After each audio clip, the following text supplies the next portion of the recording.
Welcome to Visor. I'm Andy and today we have Royal Enfield's newest motorcycle offering, the Hunter 350.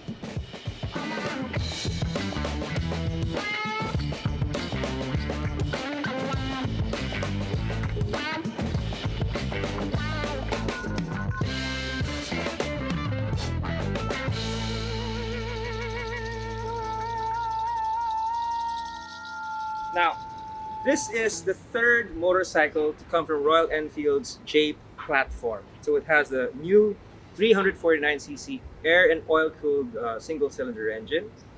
It has a new chassis that is shared with the Meteor Cruiser and the Comet Classic Retro bike. But this one, it's being targeted at young people who want a retro-style motorcycle, but they also want the convenience of a commuter bike. When you say commuter bike, you want something that is easy to handle, economical to use, gives you good ground clearance, and a low seat height, because let's face it, not all of us are blessed with long legs. And finally, it has to look good.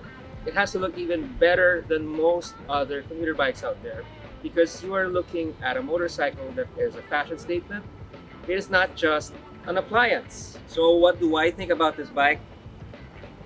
Well, to tell you the truth, I really like it. So let's take a closer look at some of the details. The heart of the Hunter 350 is the 349cc air and oil-cooled single-cylinder engine. And I must say that I really like how it performs and how it looks. It is a bit underpowered. It only has about 20 horsepower, but it's very torquey. It has 27 newton meters of torque. With a 5-speed transmission that is very easy to shift. You can even forget about using the clutch here. You're getting about 36 kilometers to a liter. You don't really need to rev it that hard to get going.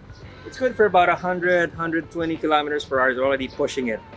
It's 350cc, so it's not expressway legal. But you know what? If you're not planning to use the expressway a lot, then 350 is just right. It also has a seat height of around 800 millimeters, which makes it very accessible for a lot of Filipino riders. So here I'm 5'8", I can easily flat foot the motorcycle. It feels very light, 181 kilos. Actually, it's not that light, but when you're on the bike already, it feels very controllable. I can easily pick it up if I have to. You also get a side stand and a center stand, which is very practical. The tank here is 13 liters. So 13 liters times 35 kilometers per liter, it's a lot of range on one tank. It's a low octane engine. It's only 91 or 92 octane, so you don't have to spend a lot for the high octane stuff. You can just get the cheap gas and you're happy. So it has a combination analog and digital inset. So you get the basics here: fuel, trip odometer, gear indicator. You don't get a tachometer because this medyo old school pa rin siya. So you kind of have to learn to shift by feel and by sound.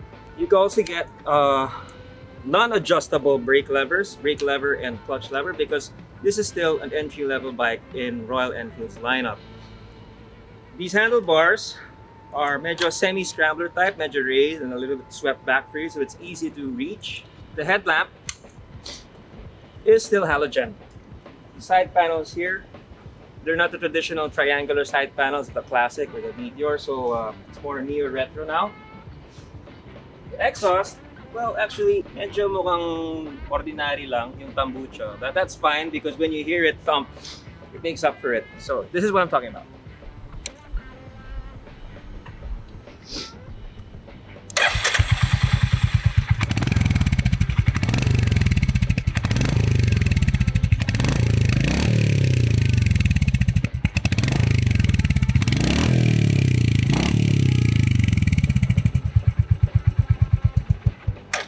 So it's a very satisfying thump to it that is so unlike most other tin pot engines in a lower capacity. I believe this is the only Royal Enfield with 17-inch tires. So the 17-inch rubber makes it easier to handle in and out, for lane filtering, lane changes, and all of that. So how much does the Hunter 350 cost? Well, you'd be surprised that it only costs $231,000 for this regular white color.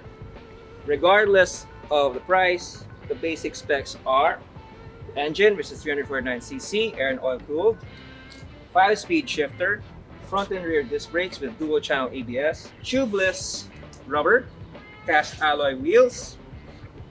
You get a nice saddle. It's thick and wide and plush, and there's enough space here for a pillion. You get standard grab rails. I've had this for several days now, and while I do wish that I could take it on the expressway, well, that's how it is. I love how light it is to handle. I love the torque because it's light.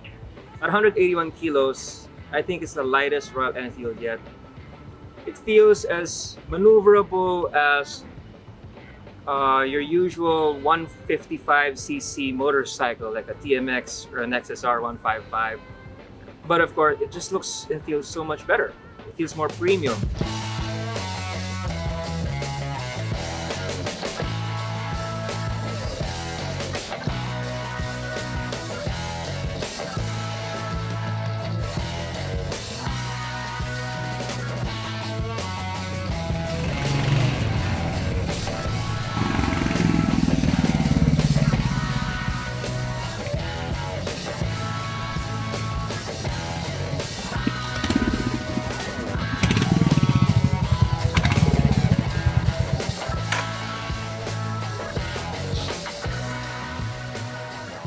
So this is the new Royal Enfield Hunter 350.